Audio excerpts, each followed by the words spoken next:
Okay, you're on. Okay. What do I'm going to do Arts Under the Stars tonight and Living Masters. What's the date today in case you look at this 50 years from now? April 8th, 2011. Okay. 8th grade. Okay. Anything else? I'm going to be a ballerina. Thought you were going to be the announcer. And I'm going to be the head master of ceremonies, or MC. And I have lots of speaking parts. Like I'm narrating a story with another girl. And then I'm going to be reciting some Irish limericks and some English nursery rhymes. And yeah, I'm going to have my little skeleton figure there. It's really cute. Bring your camera, Mom. Okay. I want you to take a picture of it. It is absolutely adorable.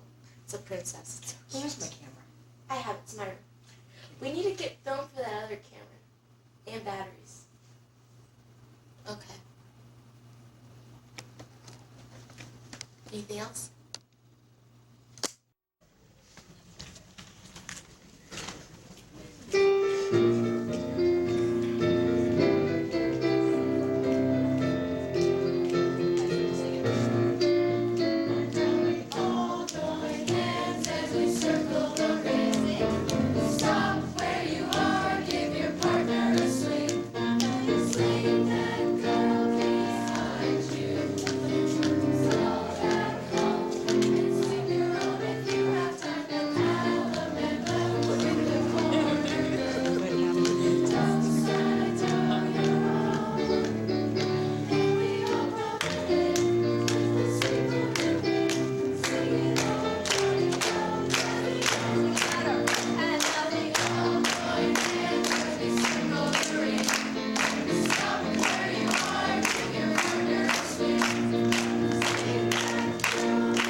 While cowboy songs have evolved from songs about, well, cows to songs about messy breakups and pickup trucks, Western influences in songs and dance are still present in current music. I'd like to close with a big finish. So we're going to give you...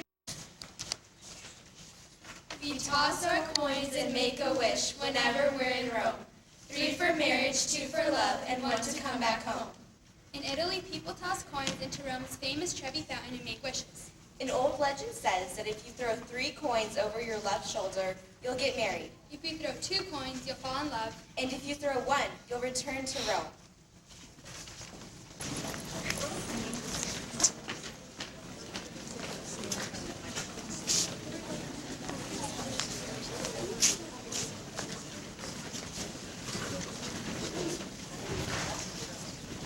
Good evening. And welcome to this year's Arts Under the Stars. This year we will take you on a tour of many lands through story, song, and art. That's right. Our theme this year is Culture Around the World. To prepare for this evening, our 8th grade class has spent the year in music and art, learning about the arts in many lands. We researched and reported on music, art, and food from such varied lands such as Japan,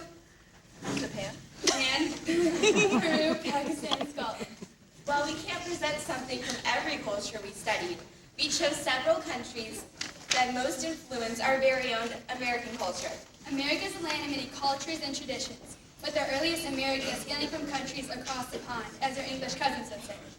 Ireland is one of those countries of many cultures and traditions, with our earliest Americans hailing from, with a rich tradition of art, poetry, and song that has left its mark on American culture.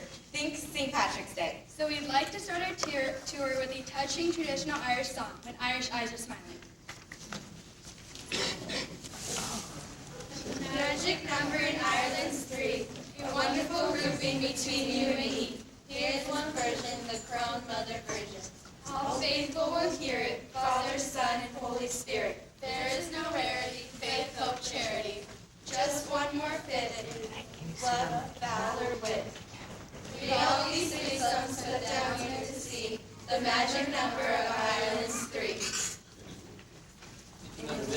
a Barney, there's one magic stone.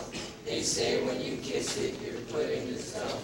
You talk and you gab, and your words are so split that it matters not least if it's truth or a fib. So it's fly through your teeth, or it's truth that you own. It's all in the gift of the kissed Barney stone. There once was a fellow from court who ate giant portions of pork, roasted beef and wild duck, and his manners, well, yuck. Perhaps one day he'll use a fork. There was an old person of Cromer who stood on one leg to feed Homer. When he found he grew stiff, he jumped over the cliff, which concluded the person of Cromer. There was a young lady whose chin resembled the point of a pin. So she had her knee sharp and her to the heart, and placed them with her chin. There once was a man from Nantucket who kept all his cash in a bucket. Then his daughter named Nan ran away with the man, asked for the bucket in Nantucket. So he followed them to Pawtucket, the man and the girl in the bucket. He said to the man, "You're welcome to Nan, but as for the bucket, Pawtucket." There once was a man from Esser whose knowledge grew lesser and lesser. It at last grew so small he knew nothing at all, and now he's a college professor. A true Irish man considers a bore to be someone who keeps constantly interrupting. A true Irish man considers anyone who won't come around to his point of view to be hopelessly stubborn. Aha!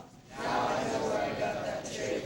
A true Irish man has so much respect for the truth that he uses it only in emergencies.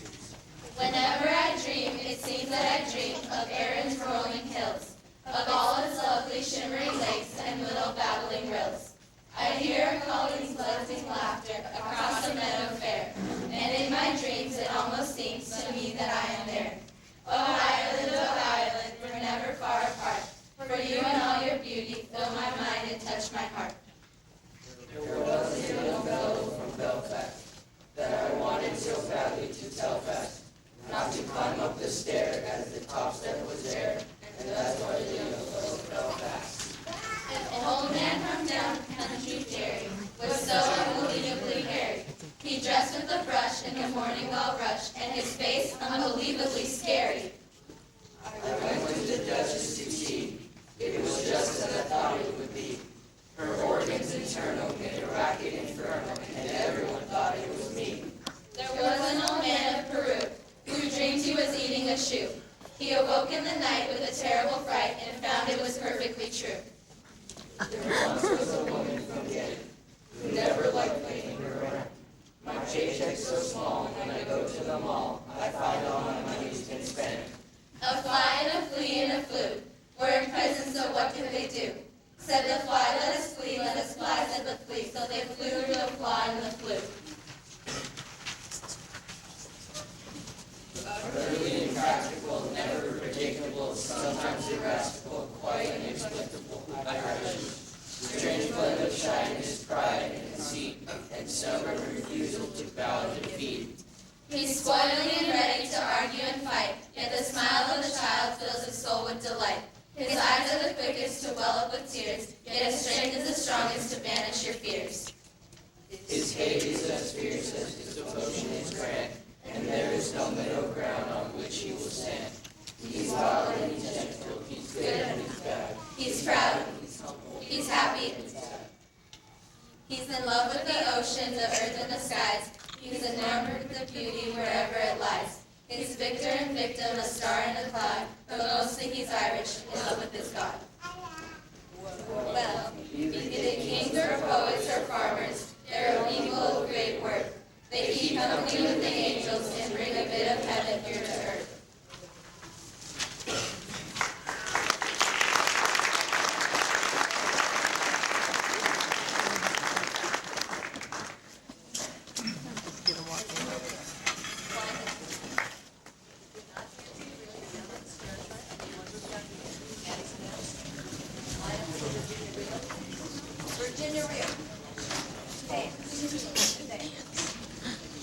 We'd like to conclude our visit to Ireland with a rousing Irish folk dance, which we here in America adapted to create the traditional American folk dance.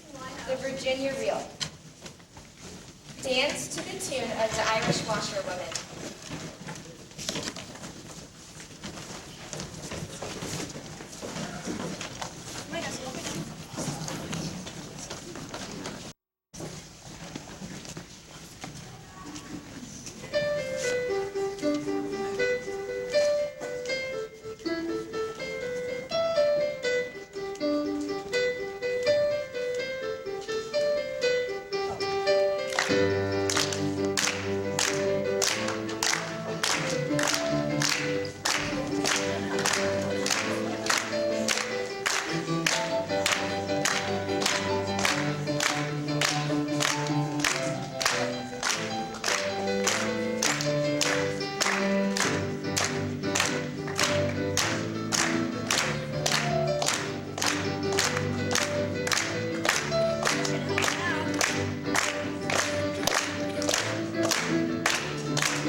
We invite you now to stretch your legs and see some of the rest of the offerings for Arts Under the Stars. Please wander around the patio and enjoy international refreshments, walking art displays, and the presentation of living masters. Or wander around Greenberg and enjoy the other art displays and slideshow.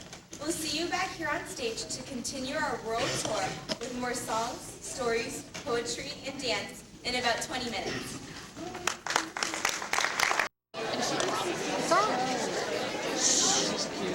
Knock it off. Okay, ladies and gentlemen, we're continuing our tour. We're becoming very international.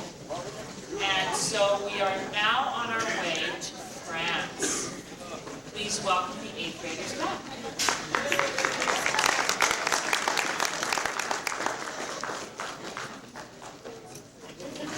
Bonne nuit. That's French for good evening, and welcome as we resume our tour with a quick visit to France. We've been learning about France this year from Ms. Cash Dollar. We learned to speak un peu français. We visited the Isle of Corsica in music and ate delicious crepes made by my grandmother, and we learned this fun little French folk song about a lark. Here is Alouette.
French are known for romance, hot cuisine, defying and performing arts. But did you know that they're also mad about Madeline?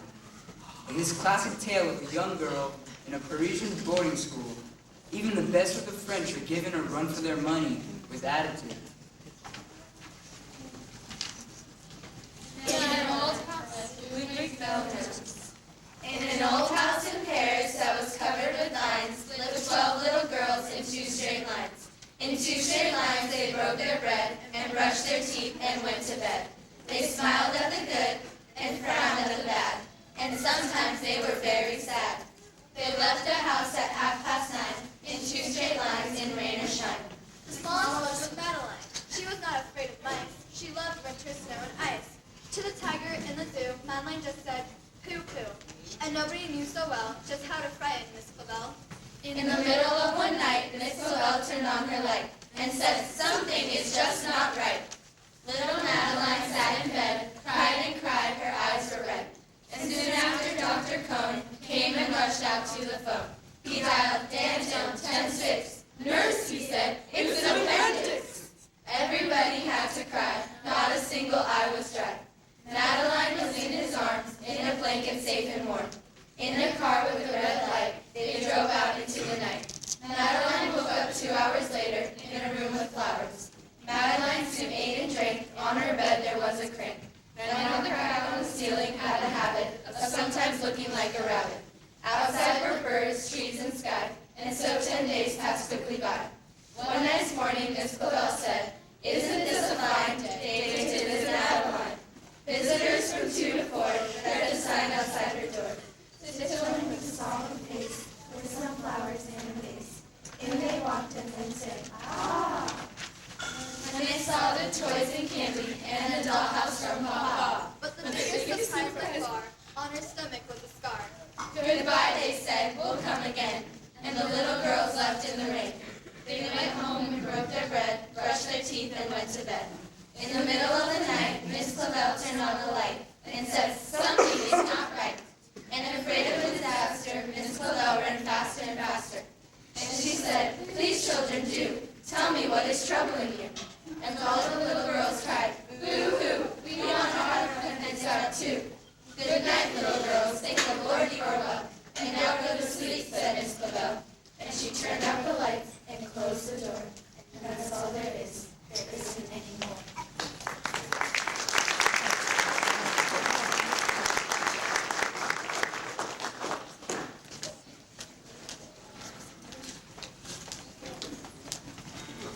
Julie?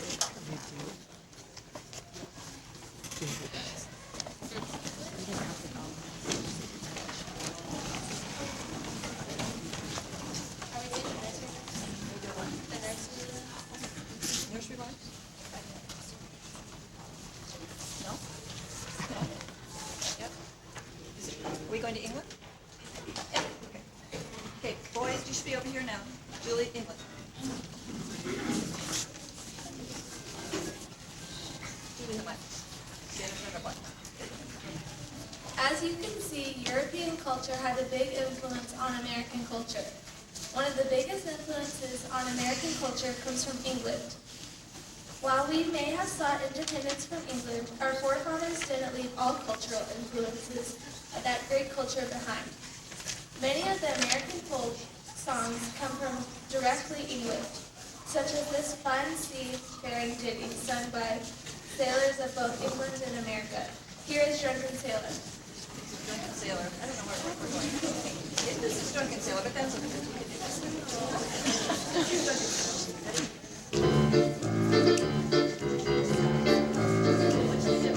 What shall we do with the drunken sailor? What shall we do with the drunken sailor? What shall we do with the drunken sailor? Early in the morning, hooray, up she rises, hooray, up she rises, hooray, up she rises, early in the morning. Put in the longboat till he's sober, put in the longboat till he's sober, put in the longboat till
Mother Goose is a name attributed to nursery rhymes. In fact, most English nursery rhymes have been attributed to Mother Goose. The origin of the name is still a matter of dispute, however.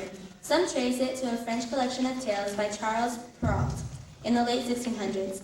Others trace the name to Queen Goosefoot, who was Charles Mann's mother and a great patroness of children. Still others claim it's an American origin, the mother of Thomas Fleet in Boston, whose name was Elizabeth Van Vergoose. Some scholars link the subject matter of many of the rhymes to actual events in English political history. Whatever the origin, one of the earliest collections of Mother Goose rhymes was published in London in 1765. Ever since, her clever wordsmithing has been a standard addition to nurseries all over the world.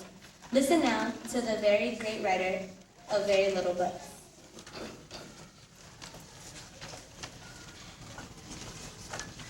Peter, Peter, pumpkin eater, had a wife and couldn't keep her. Put her in a pumpkin shell and there he kept her very well. Peter, Peter, pumpkin eater. Peter, Peter, pumpkin eater, had another, didn't love her. Peter went to reuse her and he loved her very well.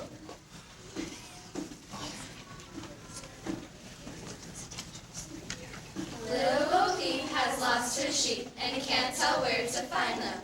Leave them alone and they'll come home, wagging their tails behind them. Jack, Jack, be quick, Jack took over the candlestick. Hickory dickory dock, the mouse ran up the clock. The clock struck one, the mouse ran down, hickory dickory dock. Willie Winkie runs through the town, upstairs, downstairs, in his nightgown, tapping at the window, crying at the lock.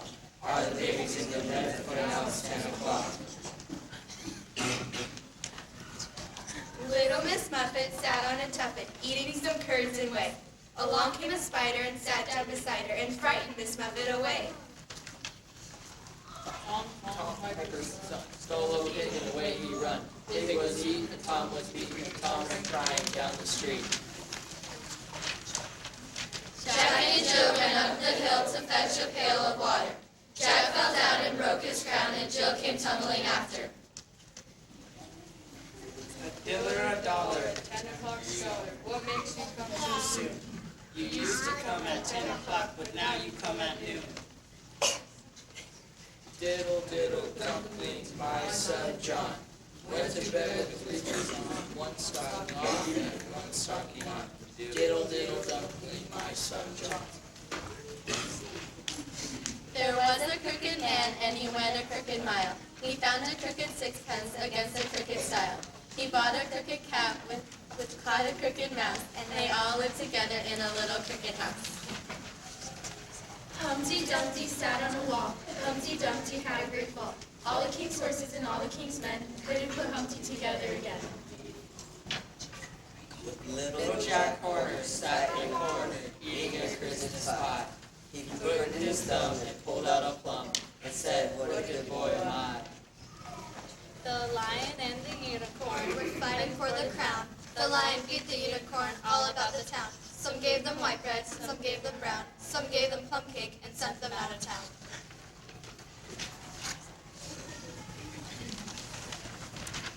Mary, Mary, quite contrary, how does your garden grow? With silver bells and cockle shells and pretty maids all in a row.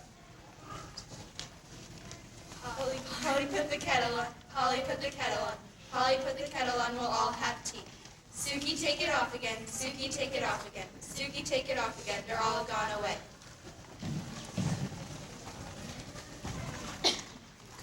Jack Sprat could eat no fat. His wife could eat no lean. So twixt them both they cleared the cloth and licked the platter clean. To bed, says Sleepyhead.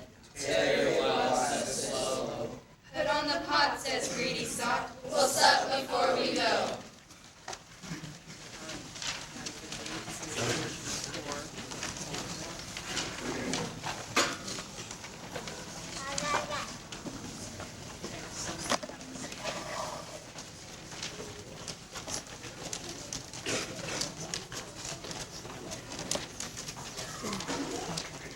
The English are also known for intrigue and mystery. Now, listen now, the tale of a nervous gentleman who visits the English countryside to relax. What are those ghosts he sees in the window? Find out in this classic tale of terror With a twist. The Open Window, based on a story by Scott. My aunt will be down presently, Mr. Nettle.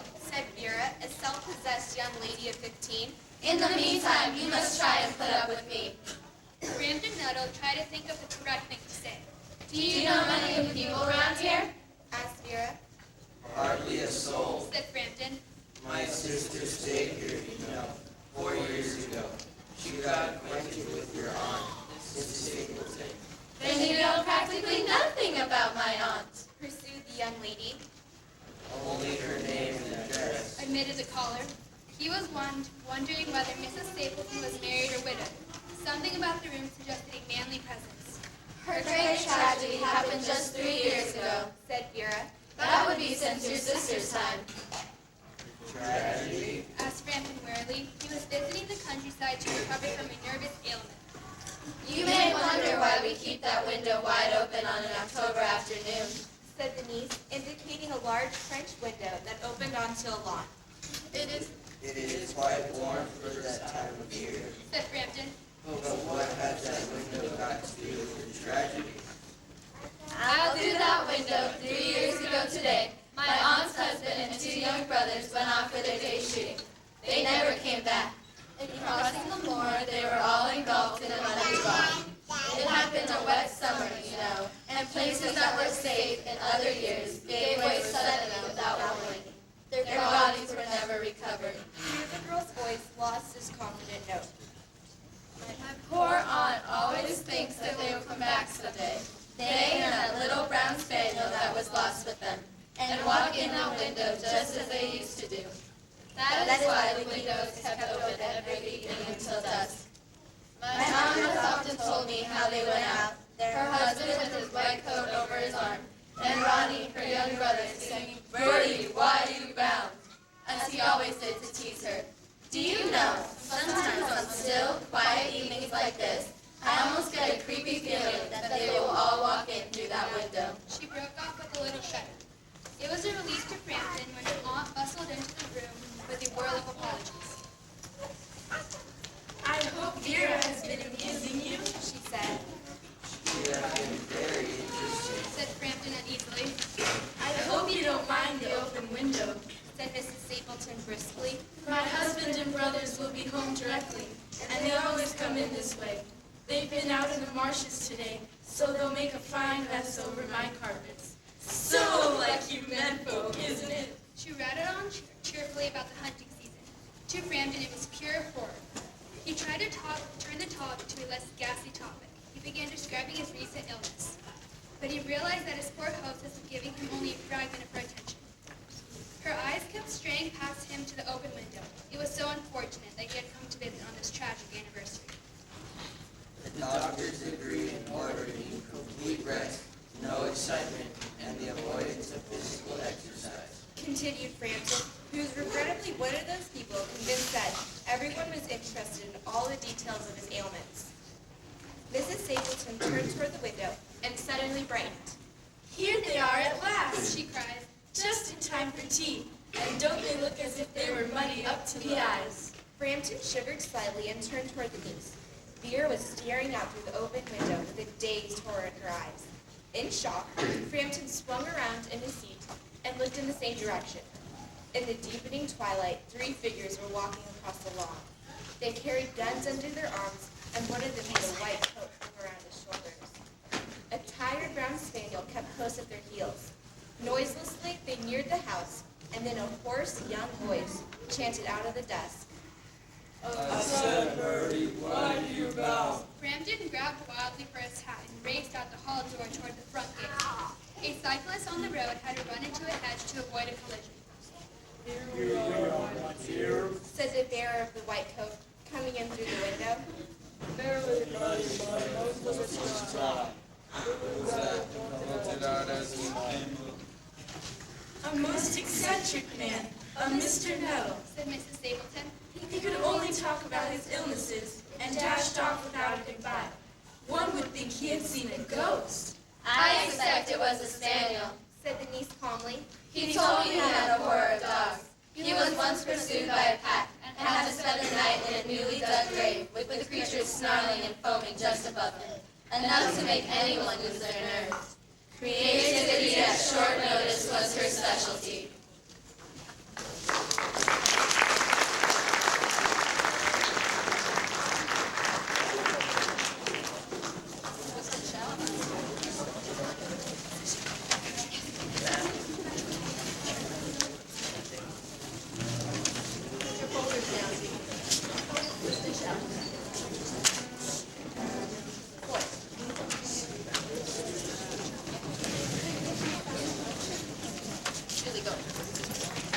We couldn't talk about English musical culture without mentioning the greatest of all British exports, the Fab Four, or the Beatles.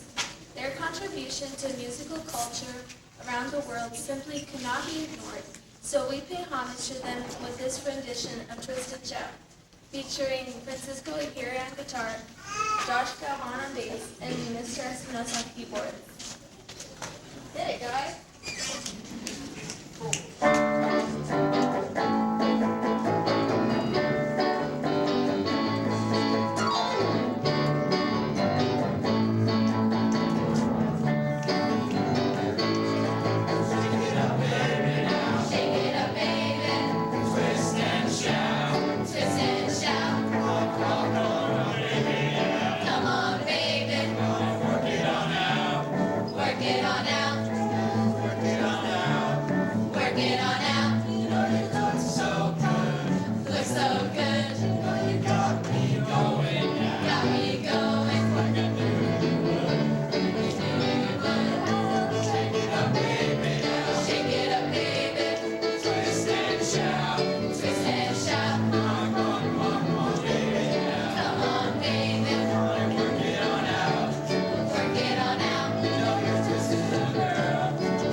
Thank you. We'd like to give you another opportunity to view all the other art display, both in Grammer and out in the patio.